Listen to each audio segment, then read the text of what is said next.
When I was about to write The God Problem, I wanted to give you a simple little three-page history of mathematics. And I looked at, oh God, what's his name? The Bertrand Russell. I looked at Bertrand Russell's History of Philosophy, and I looked at a lot of other very credible sources. And I started to write something that said, first, around 10,000 years ago, we invented this really weird notion. And the weird notion was the boulders that we normally stumbled across or sat on or got in our way when we were trying to chase an animal or something of the sort. Somebody had this whacked out idea of prying a bunch of them out of the ground or away from a cliff face and moving them all together and creating something that had never existed in the history of the world before, a wall. And his promotional effort had to be extraordinary to actually convince enough people that you could take this obvious waste and obstacle and turn it into something useful if you simply worked at it for 10 years and got a whole bunch of them together. Who's going to believe that 10 years you're going to be doing this useless stuff and eventually it's going to create something useful? This guy had to be a master promoter, publicist, motivator. And it was done, and the wall was a big circle, and within it were circular houses, also made of stone. And it was the first city, and it was called Jericho. And so it was obvious that first we invented the circle in Jericho. Then, about 2,000 to 3,000 years later in Turkey, another wacko got another crazy idea that was even harder to sell. There was this toxic waste, and during the rainy season, it came up to your knees. And it was so difficult to wade through. I know, I've been in the Middle East in the rainy season. It is so difficult to wade through that just going 100 feet can exhaust you. And people literally died in this stuff. We know that from the buried bog people in a similar situation in northern England. And somebody came up with the idea of using this viciously toxic stuff and patting it together and putting it in the sun to dry, and patting it together in something the world had never seen before, which is a large rectangle. A rectangle? What the hell is a rectangle? Nobody'd ever heard of such a thing before. Well, somehow this master promoter got people convinced that he could somehow produce something useful from 30 or 40 years of this effort of patting this stuff into this bizarre shape called a rectangle. We call it a rectangle now. And leaving it in the sun to dry. He got enough of them to do it, to make about 60 million of these modular units, and then create a city big enough to house 60,000, made of buildings with three-room apartments. And thus came the invention of, among other things, privacy, the nuclear family, and the plane, the flat surface. No one had ever seen a totally flat surface before. And something else, the right angle, where these flat surface walls met. None of these things had ever existed before. So in Jericho, it was obvious we had the invention of the circle. In Katal Hayuk, the city of bricks, it was obvious that we had the invention of the rectangle, the flat surface, and the right angle. And according to everything I read, this was pretty much the case. And then I ran across a problem. Babylonian mathematics, it was said that the Babylonians, everywhere, it's said from the work of Bertrand Russell to every major reference source, that the Babylonians had invented the angle.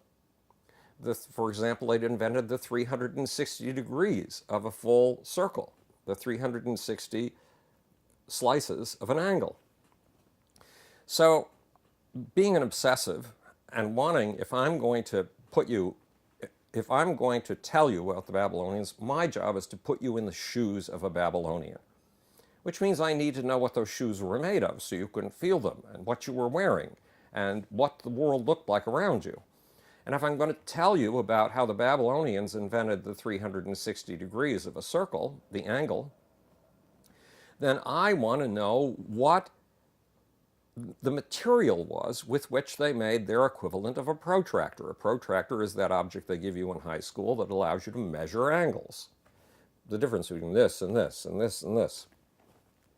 What material was it made of? Was it made of copper? Was it made of brick? Was it made of stone? All of these were materials that were available to the Babylonians.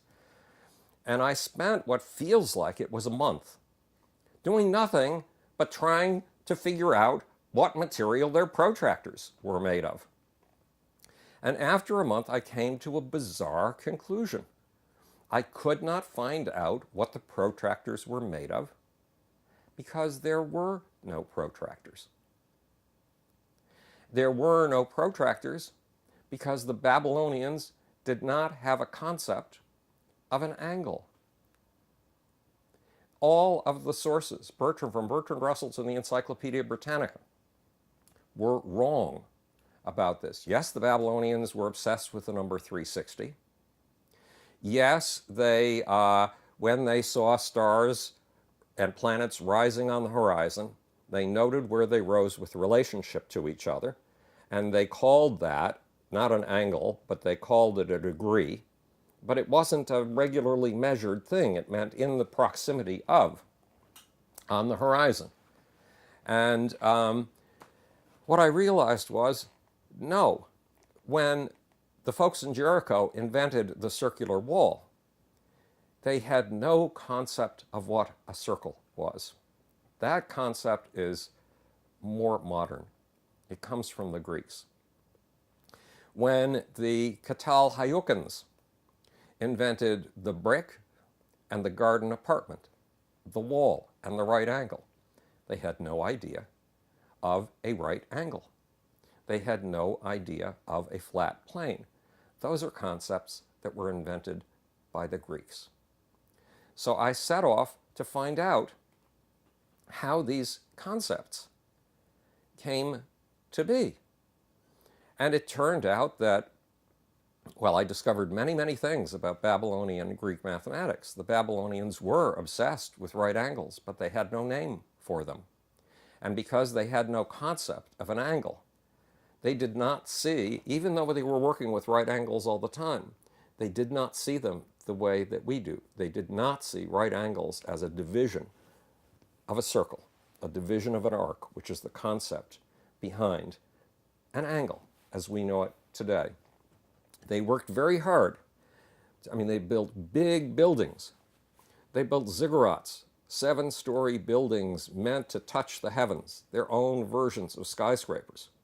And if they got their angles wrong, the building would fall down.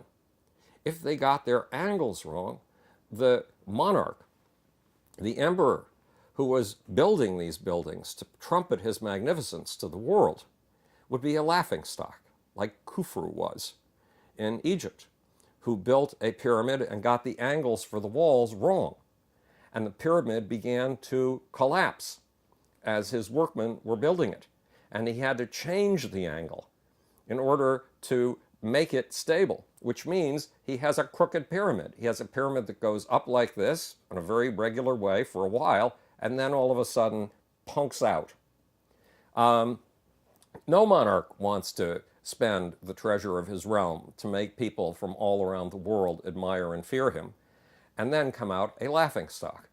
So actually achieving what we call right angles was extremely important to the Babylonians and extremely important to the Egyptians. And among other things, they worked out a system where you had a rope divided in 12 units, knotted, so that it was divided in 12 units. And it turns out, if you lay out the rope this way, we call this horizontally, they didn't have a concept like that, and then you lay out, so you lay out 4 units this way, then you lay out 3 units this way, and you cross with the rest of the rope from the point up here to the point down here, it makes a perfect right, what we call a perfect right angle triangle. They had no such concept. But it gives you the perfect angle you need to build a building. The 3, 4, 5 relationship. That they knew, the 3, 4, 5 relationship. And they invented, first they invented addition. And they invented multiplication. Then, because they did everything on little clay tablets about the size of an iPhone, they invented the table, laying these things out with a grid this way and a grid that way. And they invented the multiplication table, so that when you wanted to multiply things, instead of having to go 70 steps to get there, you could just look it up on a table and get there fast. And they invented tables of reciprocals. In other words, tables that gave them answers in division as well. And they worked out entire tables of the numbers that had the 3, 4, 5 relationship that led to the magic of the perfect angle for building, for making corners of buildings. But they did this without the concept of the angle, without the concept of the circle, as we know it today, without any of the modern concepts with which we look at these things. Another thing that I discovered is, and this is not in the book because it only occurred to me after the book, is that the secret to mathematics, the mathematics of the Babylonians and the mathematics of the Egyptians, was breaking things down into repetitive steps, tiny little repetitive, what we call iterative steps. So it could take you 79 steps or 159 steps to arrive at an answer. And the standard kind of problem to which the Babylonians applied this math that they had developed was, okay, we're going to build a city wall. It's going to be 60 feet high and 60 feet wide, which is literally the size of the wall around Babylon. And it's going to have to go around the entire city. And we're going to want to sheathe it with copper. How many bricks are we going to need to pull this off? How much copper are we going to need to pull this off? How many man-hours is it going to take to pull this off? How many people will we need for what length of time? And how much bread and beer are we going to need to feed those people during the time it takes them? Well, this was a standard kind of problem in both Babylon, that is in the Euphrates, Nile, Euphrates, whatever it is, today it's Iraq, in the Babylonian stretch of things, and the Mesopotamian stretch of things. And it's the common problem among the Egyptians. For the Egyptians, it was, okay, we're going to build a silo. It's going to have a certain shape, it's going to have a certain slope, and how much will it hold?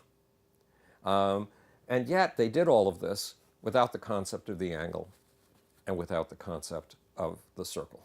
But they did it by breaking things down into step by step by step little iterative units. And with those step-by-step iterative units of procedure, they could solve these problems. And then, having worked out these step-by-step procedures, they started writing them down. They started giving lessons. They had to teach kids. Priests handled this kind of problem in both Babylon and Egypt. A priest was, in essence, the heart of the bureaucracy of the state. And the priest had to know math. The priest had to know, if he went out to your land, in order to determine your taxes, the priest had to know what the size was of your land. And to do that, the Babylonians had also invented a set of measures.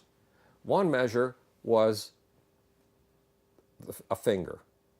Another measure was what you hear about in the Bible all the time, or read about in the Bible all the time, the cubit.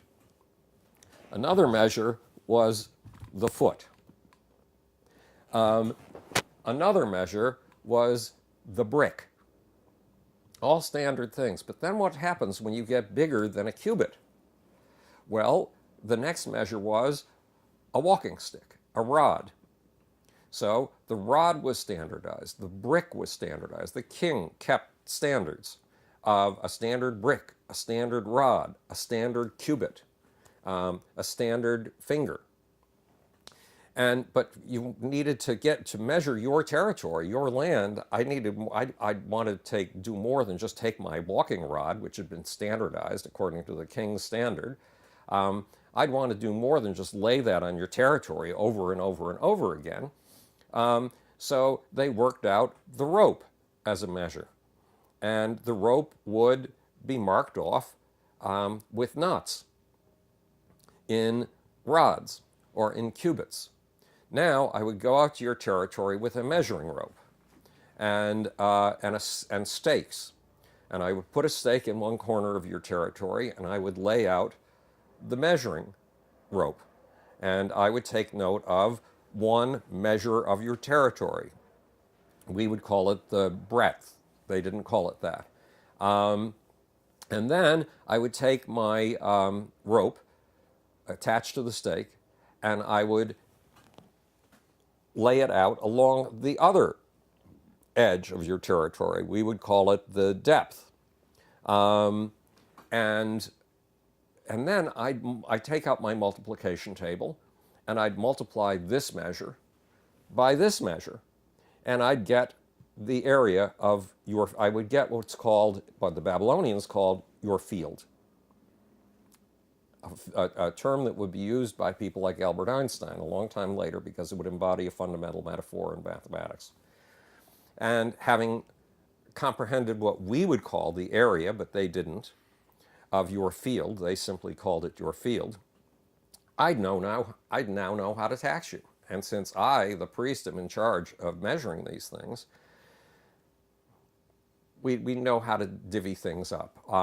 With the Egyptians, the guys who went out with stakes and measuring ropes were called harpedonauts. There are pictures of them with their stakes and their measuring ropes. And the stake and the measuring rope became so powerful an instrument that you would see pictures of the pharaohs with the stake and the measuring rope. And there was an additional element involved in Egypt. I not only needed to lay out the latest piece of architectural wonder you were intending to create, I not only needed to lay its corners and lay it out so that its right angles, which I didn't call right angles, were perfect. I needed to align it to certain stars in the sky so that it would have the power of facing the appropriate gods. And if I didn't get that right, I'd blow the whole thing. So I had to relate this mathematics, this what we call geometry, which hadn't been invented yet. I needed to relate it to the heavens and to the gods.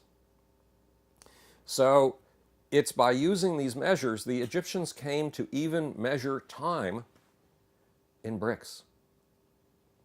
No, I'm sorry, the Babylonians did. Why?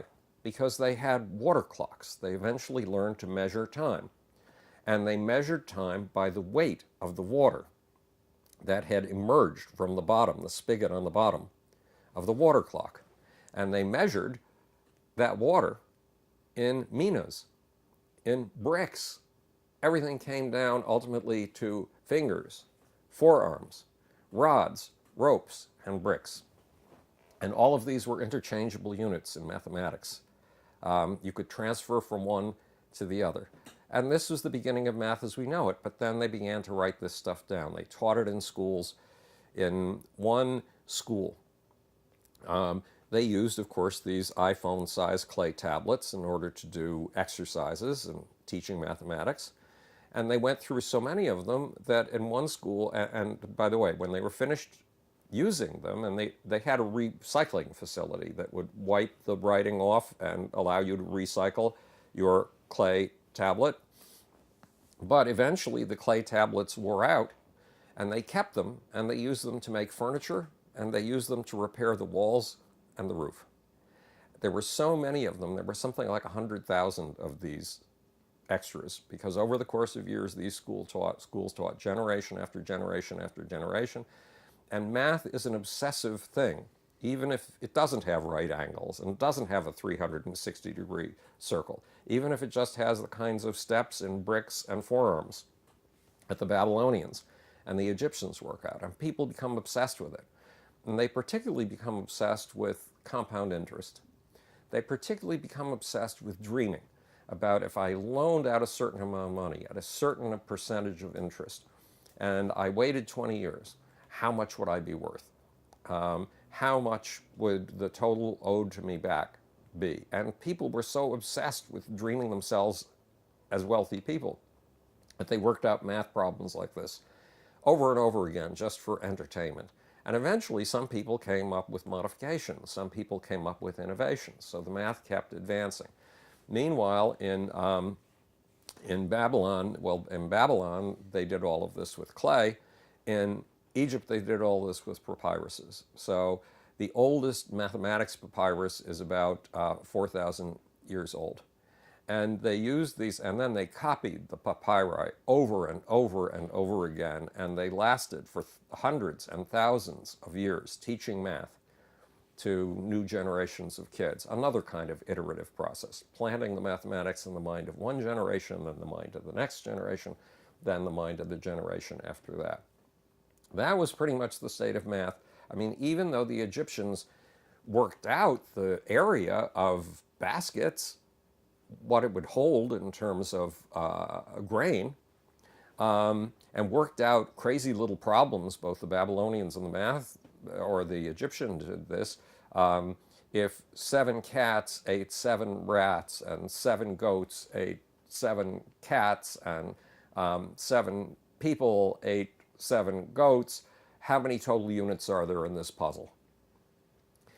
A very common problem. And then the Greeks, who were barbarians compared to both the Mesopotamians, the Babylonians, and to the Egyptians, these barbarians became fascinated by the secrets of what they saw as Egyptian ritual. So Thales of Miletus, which is a Greek colony on the Black Sea, Thales traveled to Egypt in order to learn the secrets of the Egyptian priests. And when you read about this, you read about it year after year after year, how Greeks went to find the secrets of the Egyptians. And you get the impression that the Greeks are seeking some sort of mystic formula, not even a formula, some sort of mystic answers.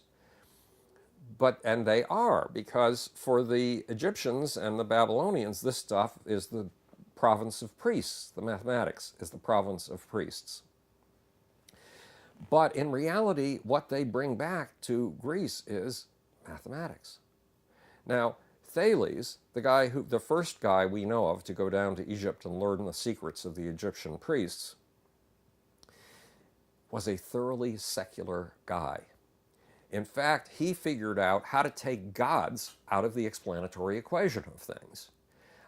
He figured out how to use the mathematics of the Egyptians and the astronomical observations of the Egyptians, because the Egyptians were obsessed with creating the perfect calendar. I mean, they had to predict certain cyclical things. When is the Nile going to flood? When is the flood going to recede? When is it time to plant? When is it time to anticipate the next flood? When is a good time, under one hypothesis, there's a hypothesis that the pyramids were not built by slaves. They were built by Egyptians who were pulled together to have a giant festival in honor of their nation and just spend time working on this public works project that was going to display their magnificence to the rest of the world. And it was a great time for bread and beer, and a great time for jollity, and a great time to get together. Now, why would the Egyptians, normal Egyptian farmers, have the time to do something like this? Because the Nile floods. And when it floods, you have to just wait it out on the sidelines in villages that are high enough not to be touched by the flood. And you wait until the Nile recedes. And when the Nile recedes, it leaves behind a coating of mud that it's picked up in a 4,000-mile voyage. The Nile is a very long river. And that mud is very fertile. You then wait for the sun to bake the mud. And when it bakes the mud, cracks appear in the mud. You don't need a plow. In ancient Egypt, you did not need a plow. All you had to do was wait for the cracks to appear. Then it was time to take your seeds and seed them in the cracks. And then do what farmers do, tend to these crops for the next God knows how many months. And then harvest them. But after the harvest would come another flood. So you are high and dry in villages that are up above the flood level, and for roughly 6 months of the year, you have nothing to do. You cannot work on your farmland. It's underwater. So what do? Well, according to this new hypothesis, which has been graced by the National Geographic, which actually puts its stamp on some very credible scientific hypotheses, you were drawn together by the king to build pyramids. One way or the other, the Thales, the Egyptians, used gods to explain all of these magical cycles of the stars, the heavens, and all of the devices that they used to try to get their calendars correct. They worked out the difference between a solar calendar and a lunar calendar. The math of each one is slightly different. And then they tried like hell, and so did the Babylonians, to merge these two, to see the relationship between the solar calendar and the lunar calendar, in order to find a perfect calendar that didn't start wandering, so that spring, what was officially spring on the calendar, did not suddenly occur in the fall and set you off. So what Thales did when he got back to Miletus is this math had been explained by the interaction between the gods. I mean, the stars in the skies were gods. The planets were gods. And Thales took the gods out of the equation. He used the math and turned it secular. He not only turned it secular, he took it from priests. He took it from being a secret of priests. And he turned it into something that any reasonably intelligent person could handle. And he used it, for example, Thales had a business, he had several businesses going. One of his businesses was an international consulting business. So he would consult to kings.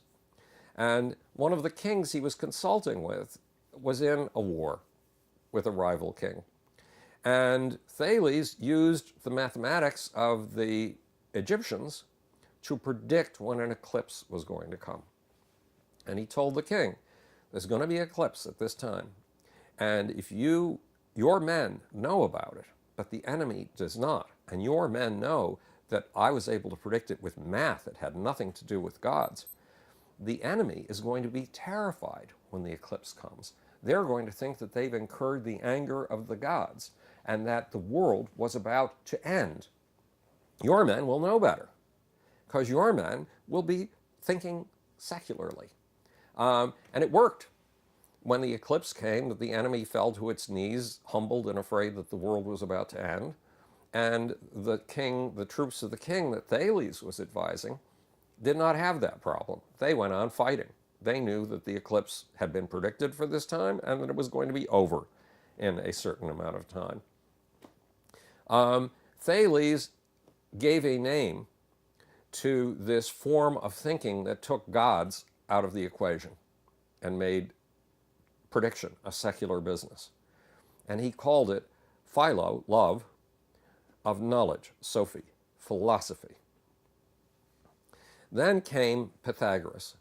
Now, Pythagoras was this unusually gifted kid who used to, at the age of 5, give lectures so stunning that the adults of Samos, his hometown, would show up to listen to him. But when he had turned 18, something he didn't like happened. The big sport of the Greeks was to get into ships and go off and attack another city and try to raze it to the ground, kill all the men, and take all the attractive women, and if they were attractive enough, the children. So the jocks in Samos decided, hey, it's time to go off and attack another town. And Pythagoras, who had reached rowing age, did not want to be operating an oar in an Egyptian or in a Samosian war galley. This was not his idea of fun. So he fled. He was a draft dodger. And when he fled, he went to Miletus to visit Thales, who, of course, had visited the Egyptians and discovered Egyptian mathematics, and had become so fascinated with the Egyptian way of predicting the movements of the heavens that one day he was pondering the math of the Egyptians so hard he didn't notice where he was going, and he fell into a well. That's Thales. Well, Pythagoras wanted to visit this guy who had invented philosophy and turned math from a sacred science into a secular study. And after visiting Thales, he went to visit the Egyptians. And he too learned all of the secrets of the priest, meaning all of the mathematics. And when he came back to Egypt, or to Samos, almost 50 years later, he came back with the secrets of mathematics, and he had figured something out. Mathematics underlies everything in this universe. Mathematical relationships, he was obsessed with a math of ratios, the relationships 1 to 2, 1 to 3, 1 to 5, 2 to 5, etc. Hang on. It's a very liquid day. I'm liquefying. And he had figured that if you understand these ratios, you understand everything you need to know about the universe. So he came back with this secret and tried to lecture on it to the folks in Samos. And they came to hear him because he had been legendary when he was a kid. And they couldn't understand him, and they weren't interested in what he had to say. So he went off to a cave for something like 3 years to perfect this philosophical system he was working on, taking Greek mathematics or taking Egyptian mathematics and not only secularizing it, but going even further, making it the underpinning of everything in life. I mean everything from the movements of the heavens to the movements of our moods. He felt all of these things could be related via ratio. And eventually, because he wasn't getting the kind of greeting that he'd expected in Samos, he went off to the Italian colonies of the Greeks and settled in Italy. And there he turned his math into a cult. If you wanted to get anywhere near him and become an acolyte, which was a term that was coined for his inner circle of followers, acolyte, we think of it as a generic term. No, it was coined specifically for Pythagoras' sect. You had to follow the Pythagorean diet, which was beans primarily. He regarded beans as sacred. And you had to go without speaking for 5 years. He put you through an intense initiation. And research on cults demonstrates that if you put people through an initiation sufficiently intense, people will become very loyal to your point of view. They will become fanatics for your point of view. And eventually, Pythagoras started lecturing in auditoriums. There were auditoriums in the Italian colonies, the Greek Italian colonies in Italy. But eventually got down to the point of having this narrow little hierarchy of acolytes who'd spent 5 years without talking, who were close to him, and his general followership. And he used, there's a famous story about Pythagoras. Pythagoras was walking past a metal shop one day, and he heard the hammering inside, and it sounded musical to him. So he went into the shop to figure out why this metalworker was able to produce musical sounds. So he and the metalworker fooled around trying to replicate the musical sounds, and they figured out that it had something to do with the weight of the hammers. So Pythagoras went back home and he took a bunch of weights, the equivalent of a 1 pound weight, a 2 pound weight, a 3 pound weight, a 4 pound weight, a 5 pound weight, and he hung them from what are called strings. They were probably gut. And he discovered that when you struck the strings, you could produce, and you struck them in ratios, 1 to 2, 1 to 3, simultaneously, they made a musical harmony. And then he made a leap. There was a big debate at the time. The Greeks had, and I haven't been able to establish when the Greeks invented the idea of the circle and the sphere. The idea of the circle is that if you took a string and anchored it to a point, and a circle is something which is a shape which the string at a certain length will touch all the way around. And a sphere is something where if you anchor a string at a common point in 3 dimensions, the string will touch the surface all the way around. That concept did not exist for the Babylonians and did not exist for the Egyptians, just as the concept of the angle did not exist for the Babylonians and for the Egyptians. But now, suddenly, it existed, and I haven't been able to pin down where it came from. But because it existed, it was imagined that the planets were on spheres. And the big question of the time was, if the planets, there are 5 planets at that point, if the 5 planets are on spheres, how far apart are the spheres? So Pythagoras figured that the ratios 1 to 2, 1 to 3, 1 to 4 that made music, that those are the ratios of the distance between the spheres on which the planets move. What does this indicate? Among other things, by now the Greeks had the concept of the sphere. This is about 500 BC. Where in the world did it come from? They had the concept of the circle. They may not yet have had the concept of the angle, which relates to the circle and to that simple instrument of a compass, a string on a central point with some sort of marking instrument at a fixed distance. So Pythagoras, having figured that number underlay the heavens, that was proof that it underlay everything. And so if you were part of Pythagoras' cult, Pythagoras would play music to you in the morning, because he felt with music, since music was number incarnate, with music he could manipulate your moods. With music he could manipulate your health. Why? Because number underlay everything, specifically not just number, ratio underlay everything. And music was a manifestation of ratio. He had proved it with the weights dangling from strings. Today we have those kinds of strings on guitars and musical instruments, tuned to give us certain ratios. We call those ratios chords, certain basic relationships. And Pythagoras was convinced that those underlay absolutely everything, that the whole universe was number.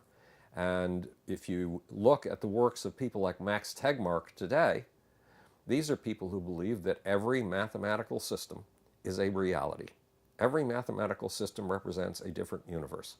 And because there are an infinite number of mathematical systems, especially in quantum chromodynamics, there are obviously an infinite number of different universes. Well, this is crazy. Just because you have an instrument and it has certain properties, that doesn't mean that the universe has those properties. But we got this way of thinking from Pythagoras in about 500 BC. So there's a quick trip through a little bit of mathematics, but it's something basic.